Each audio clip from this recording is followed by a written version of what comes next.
to another edition of Amusement Warehouse Podcast. Today, our guest is Joel Golder, the owner of Palace Playland Amusement Park way up in Maine, the largest, what do you bill yourself as, the largest seaside amusement park in New England, right? No, the only one left in New England. It's the only one Well, in New England. I guess we're the largest, right? And the smallest, I guess. That's Both right. the largest and the smallest, if you're the only That's one. right. That's right. That's right. That's great. So I was reading up on your park a little bit. You've been around since 1902. You, of course, have not been around the whole time, I hope. No. Unless you look great if you have been. But I've been here for 40 years, and we purchased the park in 1996. 1996. And what you were working there before that? Is that I sort of read an article on it said you were working there longer than you owned it. Yeah, I had an old Mac Himalaya, and I booked it in '84, and then they sort of let me grow, and by the time we were ready to buy the park, I had half the equipment in the park. So, oh wow! So you kind of really eased in over time. Right. You eased in over time. So what was your background? How'd you come? I mean, you didn't inherit it or something. Somehow you got that Mac Himalaya. What were you doing before? Well, I've been in the business all my life. Really? My father, got me into it. He really was never really into it, but he liked it. You know, it was in his blood. I grew up in Revere, Massachusetts, where there were amusements, and we spent a lot of time in Nantasket, going towards the Cape, and that's where I sort of cut my teeth, so to speak. In '57, my father booked in a King Funhouse into Paragon Park in Nantasket. I hated that ride. It was a walkthrough. It was all wood, you know. Oh boy! And then he played some spots with it afterwards, and I did other things over the years. But on the road, in the park, I've been in 3, 4, 5, 6 different parks, and was on the shows, and I did what I could when I could. I had games on the road. I had an arcade on the road. Ooh, once you like hard work. Yeah. Lugging those arcades around was you don't see them at all anymore. But yeah, not that long ago they were still lugging a few. But man, oh man, that was hard work to set up the tent and bring in the I started in the late. Very late 60s, early 70s, and it was good for a while until it was very bad. Yeah, I booked the Himalaya in a park. I had a 4-year lease, and then the lease went up. I was able to get a location in Old Orchard because they had sold their Himalaya that was older than the one I had. Oh, the difference was mine was sort of kept up a little bit. So I was able to book in there, and I play some spots. Actually, I think I only played 3, 4 spots in the fall right after Labor Day with the Himalaya. I had an arcade that I actually had it. I had Independence Space and some spots up in Rutland, Vermont for maybe 18 years. The Vermont State Fair. Yeah, Rutland. Yeah. Ed Congdon, right, was the manager of that? That's right. Ed Congdon. Wow, I'm impressed. So actually, a lot of useless knowledge in my head. I booked with Nick Santa Maria. He was like a wing of the $1 Million Midway, and so I booked him. He was a character, but so I booked in there one year, and he charged me X amount of rent, and then then the next year he said, "Well, if I book another arcade in, I get I think it was $1,500 if I was the only one there, and if another guy came in, he dropped it to 1,000. So he put 2 other arcades in and charged me more than 1,500. Oh So my gosh. so anyway, so the next year, because I knew people up there, and I wasn't going to do anything, but when I got turned around, I went to Ed Condon, and anyways, the space I had there, he made independent, and so after Nice. that, for 18 years, they called it the Promised Land, and he was a good guy, Ed. He was a really nice. He was a real good guy. I worked with him a little bit when the Vavonas had the Vermont State Fair. That's right. That's right. That's right. I remember being there. I also had space for I had a water game in there. But, I can't remember the secretary's name. She was really nice too. Oh yeah, she was a nice lady. I was friendly with the guys from Rutland Music up there. Yeah, that was a great fair at one time. It was like was Labor Day and the week after, I think, or no, it was after Labor Day. It conflicted with Essex Junction.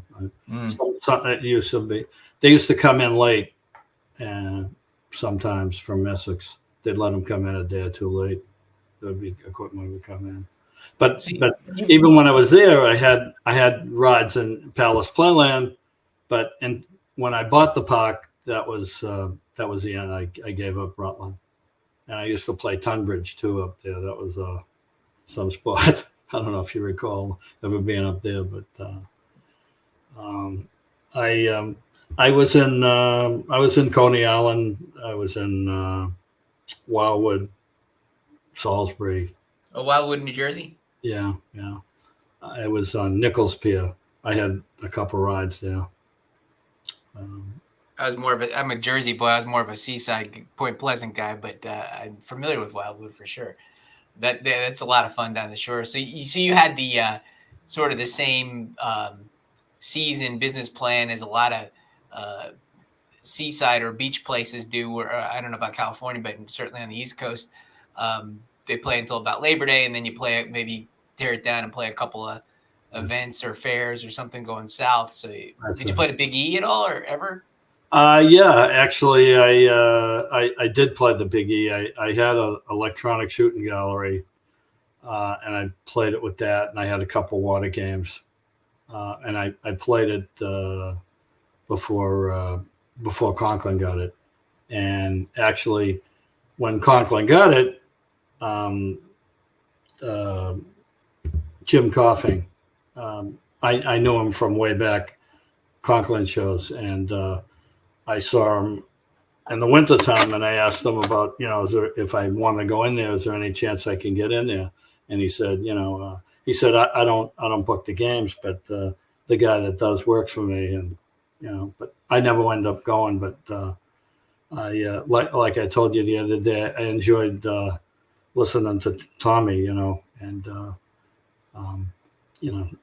Tommy knows everyone. Yeah, absolutely everyone. He's always sending me suggestions for the podcast too, with all these names and people he knows. It's I've met a couple people, in my time working in the carnival business and that end of things that didn't know Tommy. That I actually introduced one or two pretty prominent people to him at one time. But TG just knows everybody. He's really got his finger in the pulse of the business really well. And his years with Conklin shows, I enjoyed talking to him about that too, with all the fun he had. So the park, it just was a natural thing. You're already in the park and you knew the business kind of well. And so it made sense to own it. When I was a kid growing up and I was in Paragon Park, there was a guy named Mickey Hughes. You got to go way, way back, but he imported all big equipment into the country. He was in Palisades Park in New Jersey. Oh wow! Okay, that was a showcase, and he had every big European company locked up selling rides as a salesman, and he'd showcase in Palisades, and then he'd book rides into some parks, and one of them was Paragon Park in Nantasket, and there would be beautiful music expresses, band curves, Matterhorns, and they'd be coming in and unloading containers, brand new stuff, and back then I said if I only could get two big pieces and have them in a park, book in a park, I said, that was my goal when I was a kid. I said that's what I wanted early in my life. Yeah. So I'm a ride guy at heart. I love rides, and I've had a bit of everything. Jack of all trades, master of none. But it helped you, going forward. It helps you. Absolutely, learning that equipment. Yeah. So the park became available as the other owners were ready to give up, or had enough. Well, Palace Playland, where I am now, and they at a point in time they were ready to get out of the business. They were money people, but they weren't. They didn't have to be in the amusement business. They were a lot smarter, but. So I had the opportunity, and fog and mirrors, I had a lot of help along the way, friends in the industry, Sure. A lot of advice, and there's a lot of good people in the industry, and it's the old saying, sawdust in your veins. You either love it or you hate it, or somewhere in between. But I still love it. It's a great business. I've been fortunate. It's a tough business. It's very tough. You love hating it, I guess. Yeah. It's a lot of people. So the difference between the traveling and the fixed site parks, you enjoyed the park side better, just because less aggravation, I guess, a little bit. There's a nice part about being on the road, but yeah. It's tough. It's tough. It's tough. And the park is always where I'd prefer. And I always, in my young adult life, a friend of mine asked me. Actually, it was Chuck McGidd. He was out of Chicago. I know. Yeah, I know Tim well. Yeah, and I was very friendly with Chuck. We were really, really close. And one winter, Chuck said to me, "Well, what do you want to do? What do you want to do?" I said, "Well, I'd like to own an amusement park." And he looked at me and he said, "Because, how you know what that takes?" He said, "You asked me what I want to do. That's what I want to do." I never thought it'd be a reality, but that's what I wanted to do. So, anyways, I never wanted to own a carnival. That was something that I never wanted to do. I mean, people do it; they love it. There's different generations of it, but I was in the park. I was in both, and there are some nice things about being on the road. But I'm happy where I am. Well, seeing different things every week is kind of, once you get, if you could knock out the setup and tear down and just operate, it makes it a lot more pleasant. But the going over the road and the trucks and the breakdowns and it just adds a whole giant element of problems or potential problems to operating. So it's nice. I was talking to Corky and Debbie Powers, who I'm sure you know. They bought Family Kingdom down in Myrtle Beach, and they own a carnival for a long time. And that's what I always thought about a park, is it's nice to just be able to concentrate on the business, just running the actual business, instead of worrying about, do I have enough trucks to move next week, and what's going to happen, or do I need new tires and all. And when you take out one giant set of problems, it definitely makes you a little more relaxed and able to concentrate more on running the business of the park itself. So it's nice. The other great thing about seaside parks is your season's not too, and especially in New England, I guess, or upper New England, your season's not too long, so you get all the money in a couple of months. Yeah, I don't think too many locations have a shorter season. We do. We operate about 88 days. Wow. We're Memorial Weekend, and then we're weekends until school gets out, like the second to the third week of June, and then Labor Day we're done. We don't even play weekends after Labor Day. That's great. But the arcade stays open, I noticed, or at least on the calendar. That's right. The arcade, we have a large arcade. It opens. Yeah, tell us a little bit about that. The arcade. Well, as I said, I've been in the arcade business since the '70s. When I was a kid, I used to uh, go and play the pinball machines for 5 balls for a nickel. So that's how far back I go. And I'd wait if someone matched and left the game. I'd play the game. And I'd go do errands for the guys on the rides. Go get them a sandwich to get a tip, so I could use the money to go in the arcade. But anyways, so the arcade. We have about a 300-piece arcade. We open April vacation, and we're weekends until Memorial Weekend. Then we're open every day, and after Labor Day, we open weekends until Columbus weekend. And we've been very fortunate with the arcade. It's been very good for us. That's like one of those arcades like you see at the Jersey Shore where you play and you pick up points or tickets. Or I saw you have an electronic system now. Yeah, that's right. That's right. You do your homework. Yeah, we're on the card system. I just grew up in New Jersey. I didn't do much homework. My mom used to play the little you roll the ball skillo or something they call it. Variation of bingo.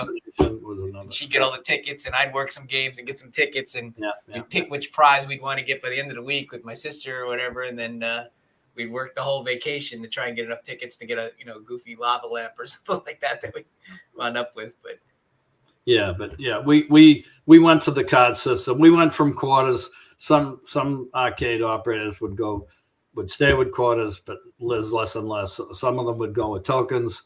We went from quarters right to the card system. And in fact, this year is the free. We went in 2020. We changed COVID year. We went to the card system, and then this year we run the card system with the Midway games also, and then this year we went everything with the cards. So the ride tickets too. Ride, yeah, we accept tickets this year, but after this year, just we only sell cards or season passes and or wristbands, and but we're really we were always really a ticket park. We did more with tickets than we did with wristbands. When did you start doing wristbands? When I know some parks, it's funny, they're kind of resistant to go to wristbands, and then lately I've seen more and more moving to wristbands. Yeah, we don't get the wristband crowd that like Paragon Park used to get, and they used to because we're at a pier, we're on the beach. We don't have any gates, so it's free entrance, and people come and go like the Jersey Shore. But the park that I was in Nantasket, Paragon Park, they actually had 2 wristbands in a day. They'd have a day pass and then empty everybody else and have them at nighttime. But and there was heavy on the wristband. But we have a real Asian menu. We sell everything. What most carnivals nowadays, with very few exceptions or fairs, you're looking at like 75 to 80% of the business is wristbands, or at least 75 or so. It doesn't work that way at a park, right? They just come and buy some few rides. Yep. Yeah. They have the option to come and ride a couple rides or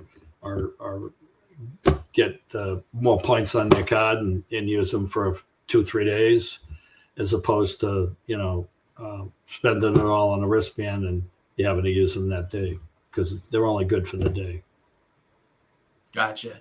And I saw you also have like a season's pass too, where I think it's like $170 for the whole 88 days, I guess, up there. So do you have a big contingent of people that are there, the whole summer that live there, or is it a lot of tourists, or what, there's really a lot of tourists. We get a lot of French Canadians. French Canadians are a big part of our business in the summer, but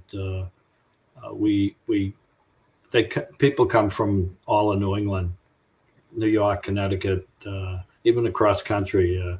I didn't create it, but Old Orchard Beach has been around a long time, and wherever you go, that you always run into someone that's been there before. Absolutely. Yeah. That's great. It's a great guy. The Canadian money, I remember we used to do some promotions up in New York State. Top, they used to do money at par used to be a big thing with the as a promotion or something like that. I remember one time though, you got to be careful how you word it, because one time Morris Vivona Jr. We were running a Canadian money apart, and some guy brought like a bag of money to the office, and he wanted to trade it for American money. He's like, no, it's if you buy a ticket. Well, that's not what it says. So he's looking to make a money exchange at the thing. Yeah, you must go back a long time, because it was a long time when it was par. Yeah, it has been a while. I remember when it kind of switched over, because I went up for something, for just go to the C&E or do something, and I was surprised at how close it was. It used to be a big discrepancy. Yeah, I played the C&E. I played some other spots in Canada. I like Canada. Canada's great. It's great. People are so nice in Canada. We're about 5.5 hours from Quebec driving. Oh, wow. Yeah. Well, yeah, they used to, when they used to play Ottawa and places like that, they used to jump from Presque Isle, Maine, I think, into Canada. I worked Ottawa one year, when it was in Lansdowne Park. That's pretty neat. Yeah. So when you got the park, you already had quite a few rides there. Not really. When I purchased the park, when we purchased. Yeah, you owned. Yeah, I thought you said you owned 6 of the rides or something already. I owned about we got 29 rides. Maybe there were 25, 24, and I owned half of them. Oh, you owned half of them. Okay. When we purchased the park. So I guess when you had it, wasn't like a big project that you needed to sort of assess and change right away, because you kind of were already a big part of it as you started. I'm sure you had plans and things. Right. I mean, it was a large undertaking, because, at that time it was 4 acres property, but in 2018, I bought the only really piece of property abutting us was about another acre. So now we have 5 acres. I read that in the article they said you needed to put in your new roller coaster. That's right. That was in 2018. So 2018. So when you had a Galaxy, it looked like a Pinfari of some kind, right? SDC. Oh, it was an SDC coaster. Okay. Yeah. So you had an SDC coaster. Was that there when you bought the park? No, I bought that at a Norton auction out in Omaha, Nebraska. $90,000 I paid for it. And I had no idea how I was going to get it down and moved. But, I had someone in the industry help me on that. Yeah, there's always some people that are willing to do it. So you had the SDC coaster there for a while, and then you added the new. I mean that was a big coaster. I mean that's like a big park coaster. How is that process to add a coaster like that? Is it I know in the past you bought some rides and you put them up and stuff like that, but adding a coaster like that's a pretty big project, isn't it? Or is it Well, anytime you spend a good amount of money, it's a project, but it's a problem. It was a problem for us because coasters take a lot of room, and yes. There's very few compact coasters that really give you a punch. I mean, there's as you said before, like the Pinfari coaster or SDC coaster, small coasters. But if you want to get a coaster with a train, the more cars on the train, the slower the ride's going to be, and so we probably looked for 6, 7, 8 years before we finally found a ride that we thought would be suitable for us, that would have a base, freestanding. Because most of the rides we try to buy are trailer mounted. Sure. Because it's really tough to move park stationary rides to sell them. People there's a lot less of a market out there for buyers. And in 2018, when we got the coaster and we got the property next door, we also bought a motel. And buying the motel was out of necessity because we needed housing for our international students. And as you, I'm sure, know or read, that tourist areas are tougher and tougher to house employees because the prices are up. It's, they're looking for money from the tourists for housing. And so the employees don't have anywhere to reasonably to stay. So you have no option. I mean, it's just a necessity to have housing. Just like on the road, they have bunkhouses. Yeah. If they don't have bunkhouses, you're out of business. Absolutely, no question about it. Yeah, I'm familiar a little bit because there's a big resort place just south of me, and where I live in Virginia, in Nags Head, North Carolina, and that I worked there a couple summers when I was in college, and it was becoming a problem back then with where to live. They, a lot of places had, just like what you did, they had either little bungalows or something that they owned that the employees would live in, but it's getting worse and worse and worse because the housing prices are going up and up and up. So it's a big problem for the guys to figure out how to get employees. Some people drive quite a distance to get to the parks to do it. So that's probably a really good move for you to get those employees and get things going. Do you have a lot of employees that have been there a long time at the park, from the U.S. or that live nearby or whatever? My year-round full-time employees, I've had 3 different head of maintenance retired there. So they seem to find a home and like it. But like everything, it's tough to find young blood. Wherever you talk to,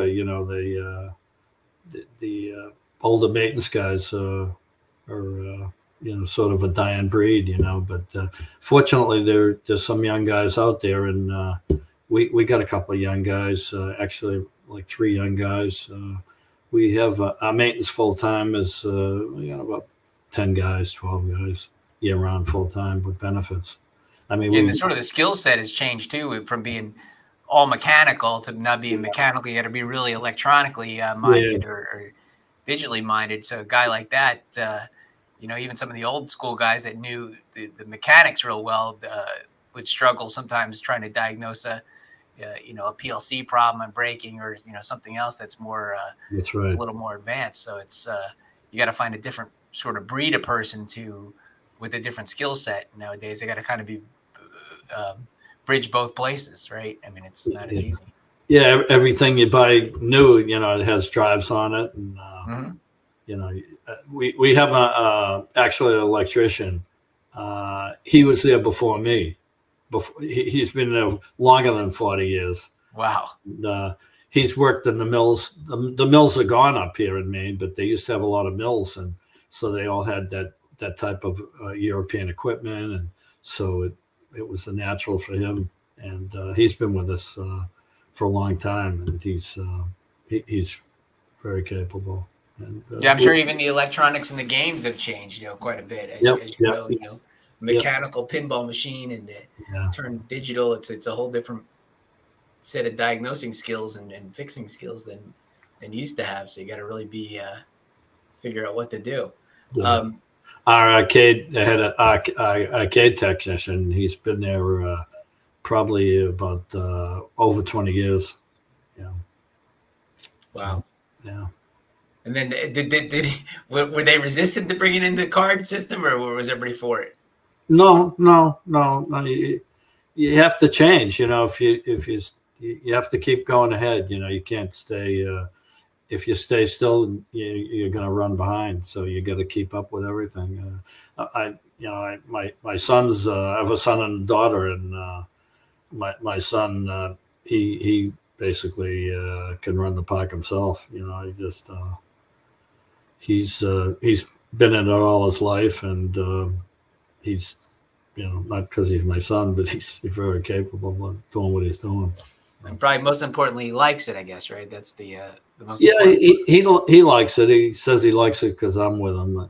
When I'm not around, we'll see. Who knows what's going to happen? But hopefully, he'll be with us a long time. The electronic card system and all that kind of thing. So that was it. You didn't have to count the quarters anymore. I mean, that's the big thing, right? That's heavy too. A lot of work. A lot of work. Yeah. Anybody that counts money will tell you it takes a long time to count money.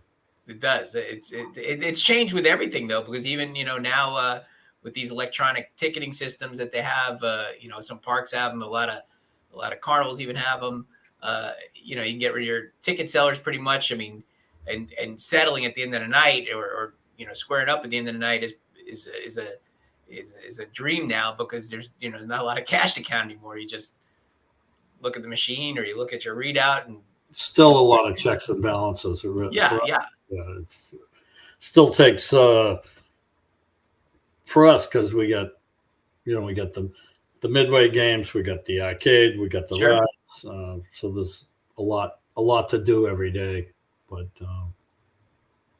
we keep track of that stock on the what do you call where you redeem your prizes? Just the redemption, you mean? Redemption play. Yeah, you have like one big place where you bring your tickets to. We have a large redemption counter. And how do you choose what you put in there? I always wondered about that. I was like, where do they get all these things from that they put in the redemption thing? A friend of mine in the business, very successful, once told me the customers tell you what they want. The customers tell you what prizes they want. They tell you what rides they want. They tell you what games they want to play. The customers tell you. They vote with their tickets or with their. Yep. The customers tell you. I think that's very true. We were talking once. I was talking with a fair manager years ago about different places. He said, "Well, I have to focus on this, or I have to focus on that." And I said, "It'd be neat if you just had like a box in front of every single, even pigs and cows and livestock, and everybody just had to drop a ticket if they wanted to see something, and then you just look at the end and say, well, okay, what's important."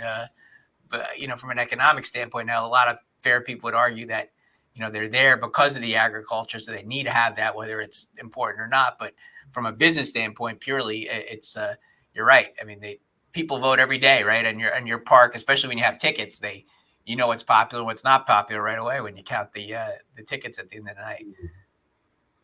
Cranes, the cranes in the arcade, the more they play one game than the other game, that's what they like. That's the merchandise they want to go for.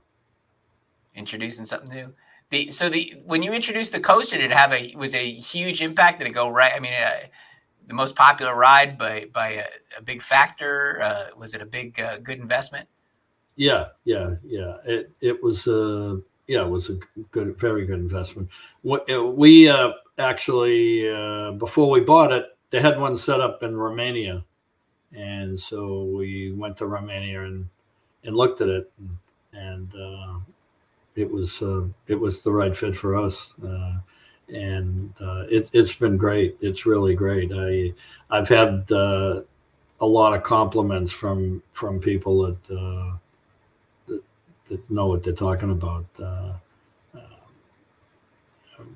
A friend of mine came and rode the ride from Canopy Lake in Salem, New Hampshire, and I said, well, they say it's a family ride. And he said, yeah, it's a family ride on steroids.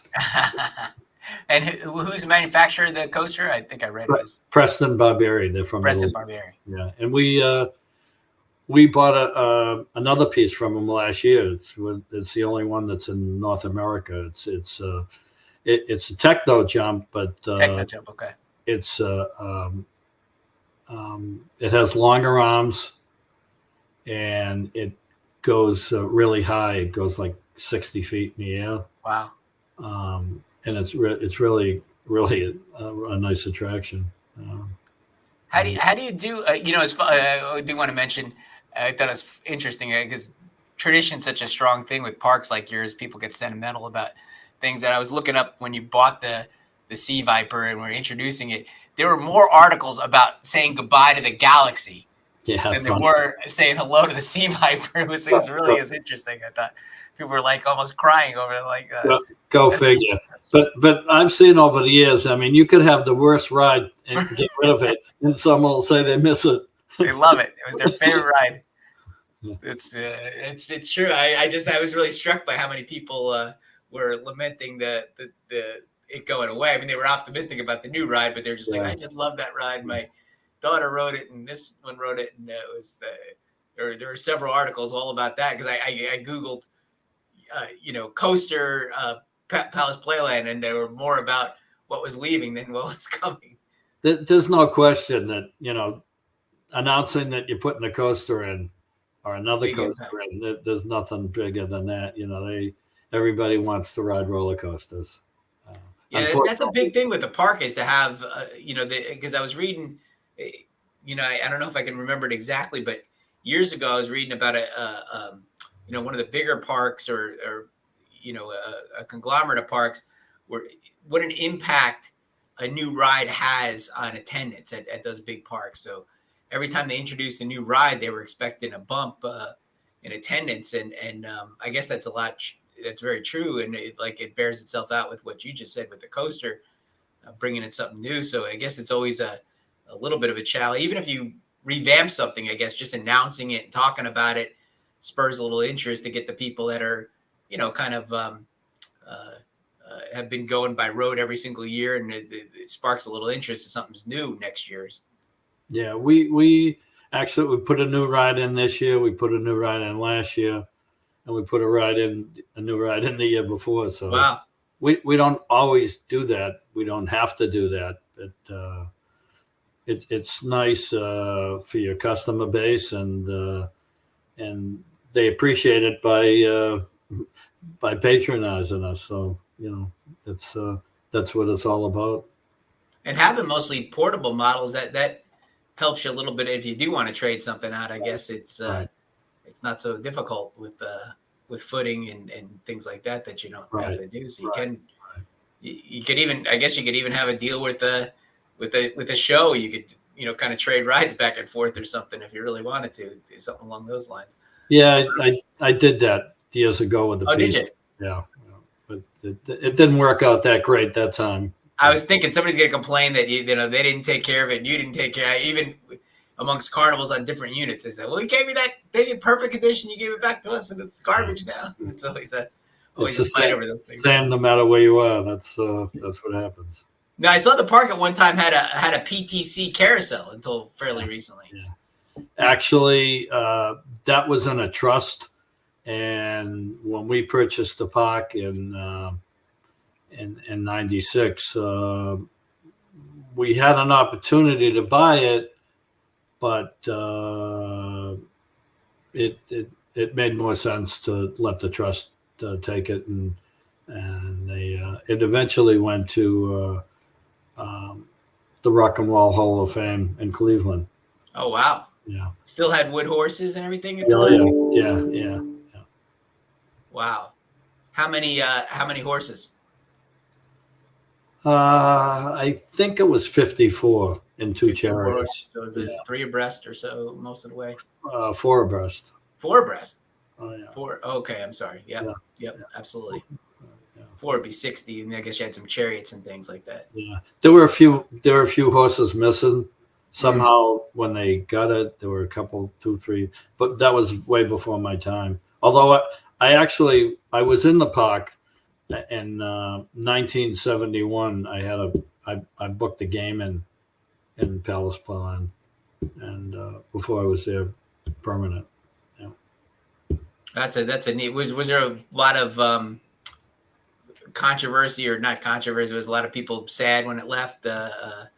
Oh yeah. It's you can read up a lot on antique carousels. I mean, they've gone as far as condemning the buildings they're in.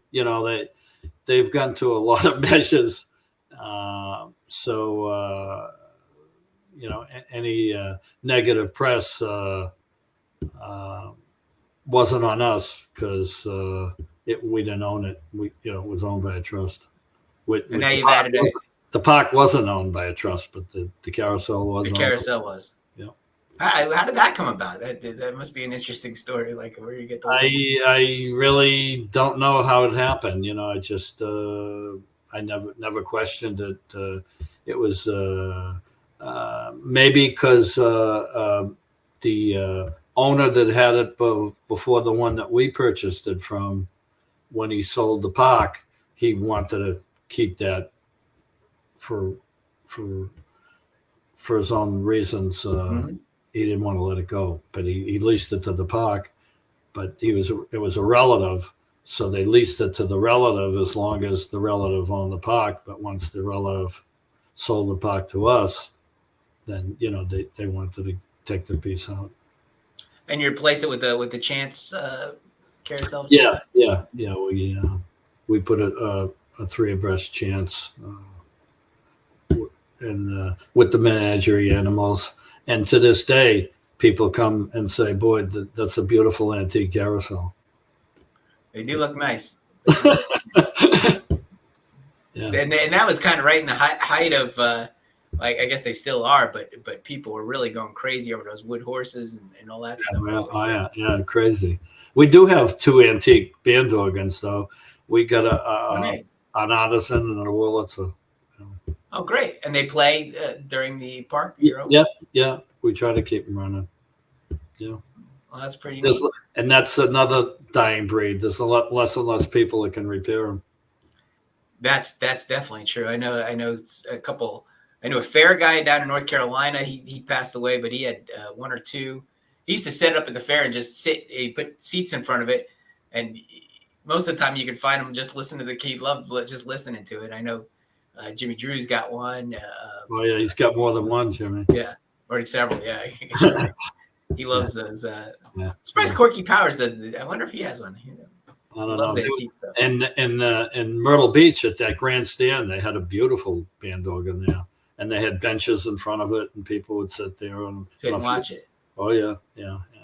That's great. And I saw also the other ride that it kind of intrigued me. Although I do like the Zamperla Power Surge. I for some reason I always like that ride, but the fun house you have looks pretty neat. What kind of fun house is that, and where did that come from? That's an interesting story. So the fun house is made by Revachon of France. Oh, really? Okay. And there are only 2 ever brought into the North America, and we had one, and Trimpers in Ocean City, Maryland had the other one, and Trimpers about 4 or 5 years ago they just junked it. Ours was originally in Laurent in Montreal, and then from Laurent it went to the States, and then it went to another park that went belly up, and I bought it from Maurice Dubois, who used to represent Revachon. Okay. Yeah, he was another really, really good guy. They're not the same as the boys that own Beauce Carnival. No, Claude Dubois out of Montreal. No, different Dubois. Okay. He sold the Revachon Himalayas, which that was the big item. That's neat, and it still does well. The front house, yeah, it's probably among the top 4 or 5 pieces every day. Yeah, and we updated it with some Italian elements. It looks great from the pictures. At least look fantastic on the thing. Yeah. I liked your website too. You had a really neat website. I think it's easy to navigate and read. But one thing I really admired of that you had on there was closing times, because that's always I do a lot of consulting with fairs and events and things like that, and we're always like, you don't have the closing time, and I kind of erred like what you did, like we're not exactly sure we're going to close. Usually around 10 o'clock, but depending on how much traffic there is, we never say, and we train, the cashiers never say, don't, if they say, well, what time you think? Well, not really sure. We really, it depends on weather and attendance. But you stop selling tickets so much before closing, like an hour or whatever, hour and a half before closing.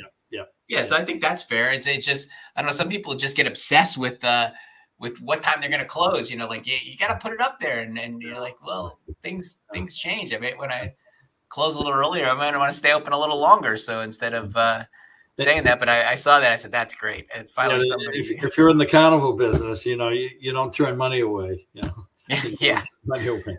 Although nowadays, I'm starting to, some of these events are having problems at night. So closing early has become a kind of a little bit in fashion in certain places to stay open, because, nothing but trouble sometimes when it gets late at night with certain places, not everywhere, but certain places it becomes a problem. So that's a big concern, of course.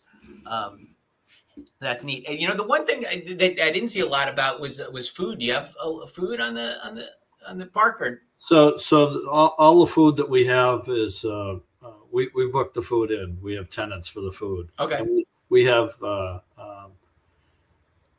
we have a Chinese Chinese, and it's all takeout. It's all counter. So the Chinese, we have a second tenant. We had the tenant we originally had was there for about 60 years. Wow. And then they retired, and their kids didn't want anything to do with it, and so we have another couple of people that they're partners, and they're Asian Chinese, and they've been there for about 4 years. But beside that, we have Mexican, we have Colombian, we have fried foods. You can get lobster rolls and fried clam. Oh, really? Yeah, come up for that. I like that. Fried dough. Fried dough is big up in New England. And then we have the American foods, sausage and hot dogs and hamburgers and hand cut fries. And we got another tenant with potatoes and salads, and another one with ice cream, and we got a popper, and we got slushy. Wow. I'm certainly not telling you what to do, but as a person looking at it for the first time, I might put a couple of those pictures up there, because you really don't have anything about food, and it sounds like you got a better offering than most of those seaside parks do. It sounds like you got a great selection of food. But I would have never known. That's a good point. We have done it in the past, but you're right. We don't have anything up there right now. I mean, just that even if I'm just trying to put myself in the mind of a tourist, if I'm planning my day, I'm not sure if you sell anything by looking at the website. So maybe, having something there, we can get dinner there, whatever they might say to each other. We actually used to do a lot more advertising, but since social media came about and we're right on the beach, other than social media, we don't. It's hard to miss. Yeah. We don't do radio ads we don't have to, because they're coming. They're coming for the beach. Well, plus maybe you collect some data over the years. I'm sorry, go ahead. Maybe you collect some data over the years that you might have email addresses and things like that, or things, a way to reach out to them. Yeah, we have a fun club, mm-hmm. and members of the fun club. I don't know off the top of my head how many members we have, but we have quite a few. We opened up a logo little store for clothing for the pump this year, so we have that. So Palace Playland merchandise is big. That's right. Very nice. How was COVID for you guys? How long were you closed? What did you have to do to survive? COVID was a nightmare.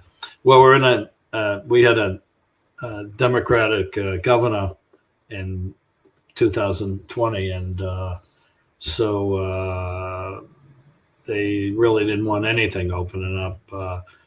We finally got an okay to open, and it was like right after the 4th of July, and it was really the boundaries that we had to go with were really tough. You could only have 50 people in an area, and so we ended up we had 3 rides, and in summer July, and then a 4th one in August. 4 rides out of 29 rides, and then the arcade. We figured a way how to try to distance people, and it was a challenge. This is 2021. You were open. In 21 we were open. Yeah, 20. Okay. Our problem with 21 is we couldn't get help, because the international students, they were having problems with the embassies, getting visas. There were still remnants of COVID. Parents were afraid to let their kids go, to the States. There's a lot of money floating around. Nobody needed a job. So we could open, but we couldn't. We were really understaffed. And in 22, it got a little better, and this year it got much better. And we hire about 250 people, and Wow. we can put between 80 and 90 in our motel, and we get a lot of secondaries, they call them, because the international students, they're always looking for 2 or 3 jobs, and the jobs that pay the most, the chambermaiding, and that's during the day. There's a lot of motels in our immediate area and a lot of campgrounds, and so they can get the higher paying jobs in the daytime, but at nighttime there's not as much going around, but we're like the biggest employer in the area, as far At as night. looking for jobs. That's cool. And they're wanting to work too. They're not just satisfied with the chambermaid money. They want to get more. Yeah. I mean, they've I don't want to say they've become Americanized. I knew you were going to say that. But I can see it. I can see it in your head when it's coming out. They were better 5-10 years ago, but things change. I know even in Europe they have problems. A lot of problems. Getting the thing, and that whole vetting and hiring process for those workers, is that tough? Are you using an agency, or is it a lot of paperwork? We not like the H-2Bs that the carnival companies have to go through. Right. No, we use like around 3 agencies. We don't put all our eggs in one basket. Mm-hmm. And that's been a long-standing thing with parks, to use those workers for a long time, or at least. Yeah. So we, the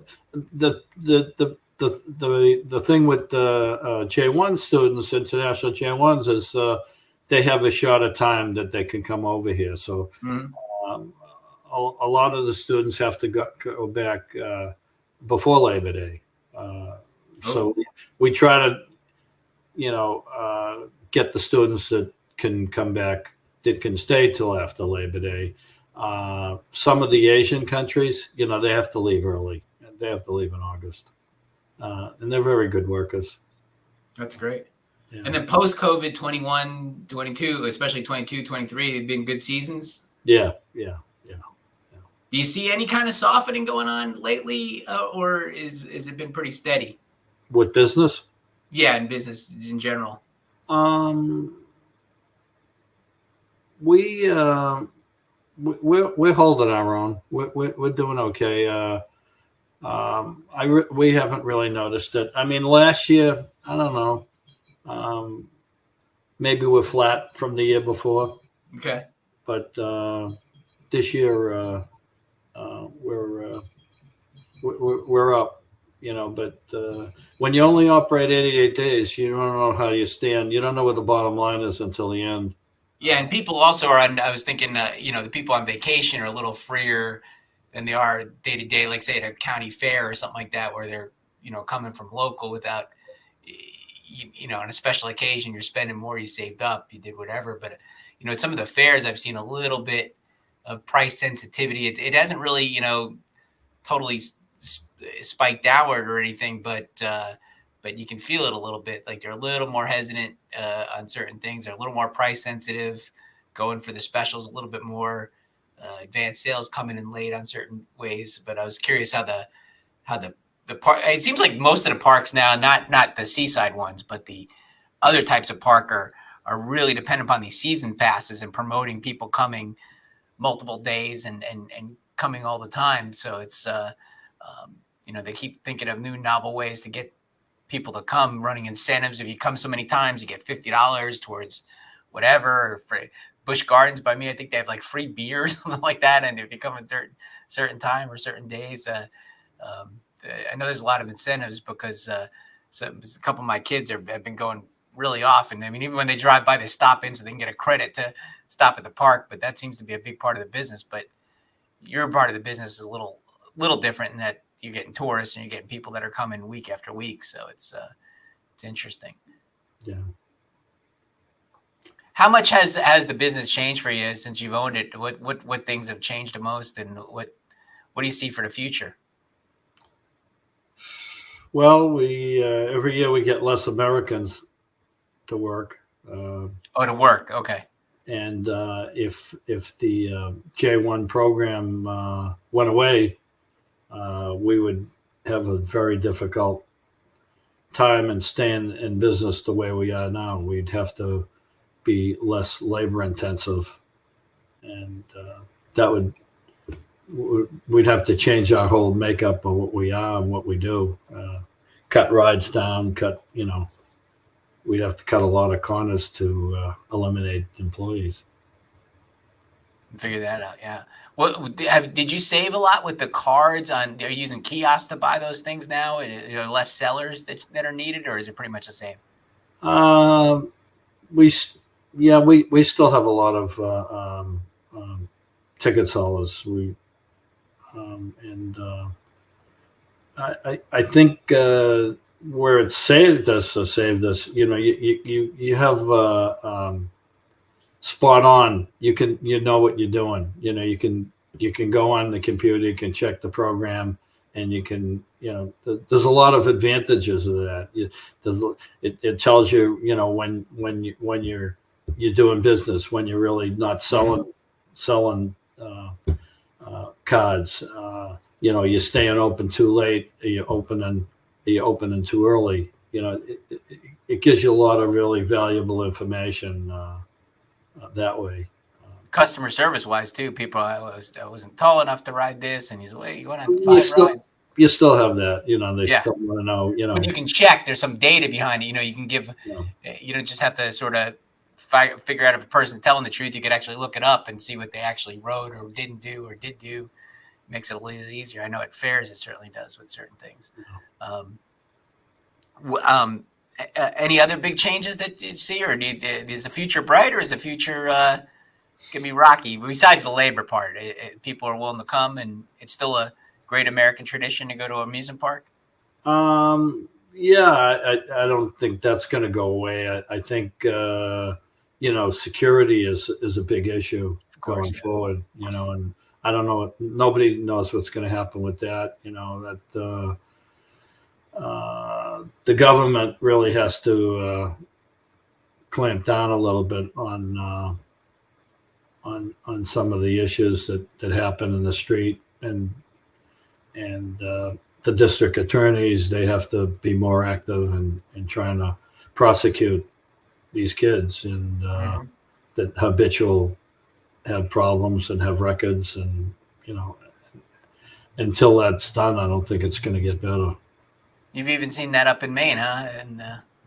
And starting a little bit anyway. A little bit, but it's still at the beginning of the year. The kids are getting out of high school, and they're around, but as soon as the season starts, they really disappear.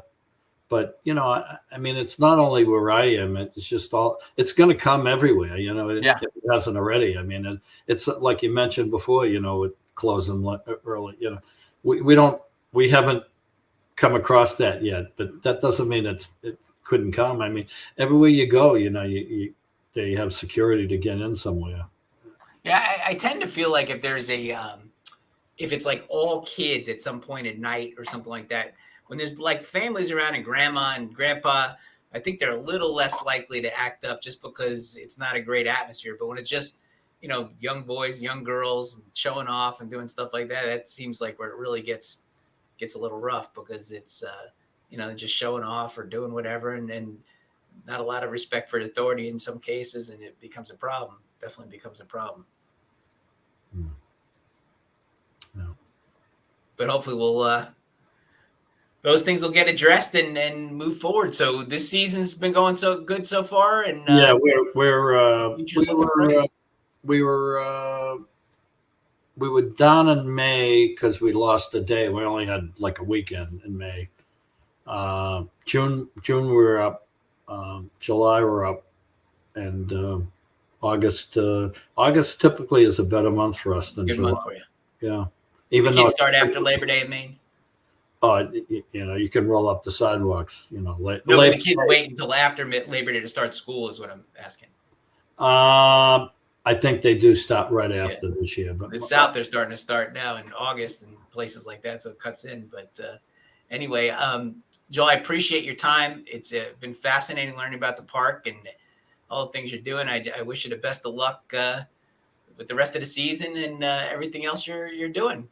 You too. It's nice talking to you. Thank you. Thank you very much. Bye.